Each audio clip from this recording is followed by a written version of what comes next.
For 100 years, Custer State Park and the Black Hills have been home to the State Game Lodge. Thousands of visitors stop by the building not only to admire the history, but also for vacation. In tonight's Eye on KELOLAND, Sydney Thorson gives us a history lesson.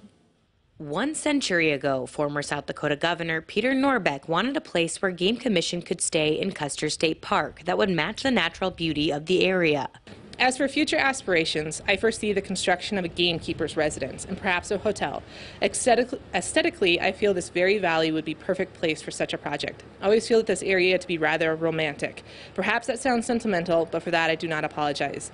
Nevertheless, if and when a gamekeeper's residence is built in this park, it must be in harmony with the scenery surrounding you today. Those were the words from Norbeck himself when proposing the idea for the State Game Lodge. It wasn't until 1927 that U.S. President Calvin Coolidge was invited out to the park and quickly fell in love with the Black Hills. Norbeck was really starting to put tourism into the Black Hills. Coolidge came out and just fell in love with the area, and Coolidge decided to stay. His couple weeks turned into 3 months. They actually took the high school up in Rapid and turned it into a presidential office. The general store down the way was built to house all the Secret Service and all the staff that the president would need. From fancy dinners and gorgeous parties to important business meetings, the State Game Lodge has seen it all. They really brought that roaring 20s feel to the park.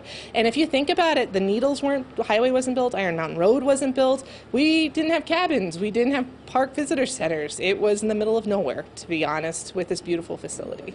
It was nicknamed the Summer White House and was briefly home to President Dwight Eisenhower in 1953. During the same time the lodge served the gameskeepers, presidents, and their families, it was also a vacation spot for other visitors. We have 104 rentable rooms here. So we've remodeled the whole place a couple of times over the span of the time. Millions of people have stayed at the State Game Lodge over the years and continue to come back. The building is listed as a National Historic Site and still has some of the original furnishings, including the stone fireplace and these Tiffany chandeliers. We've actually used some of that old siding in remodeling, like repurposing the event barn, for example. That's been here almost as long as the State Game Lodge has. And so it's neat to see that. We've incorporated some of that original siding. You can see some of that powder blue. We incorporated some of the wood from the Legion Lake fire and even some of the bugwood. So, still capturing that history as we do improve the facilities is important to absolutely all of us. This year is the 100th anniversary of the State Game Lodge. The park is celebrating for the rest of the year with a number of events. Staff here at Custer State Park are hopeful this is just the beginning for the State Game Lodge. Whether you just want to get out and enjoy nature, or if you want to enjoy some of the restaurants and the facilities and the resort that we operate, and that match with the wildlife sighting, I would say our biggest hopes for the future is more of the same.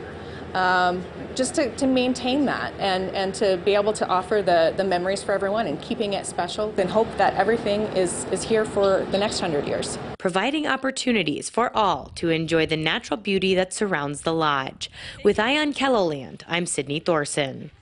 Now, since the State Game Lodge was built a century ago, there have been other historic lodges located in the park. That includes the Legion Lake, Sylvan Lake, and Bluebell Lodges.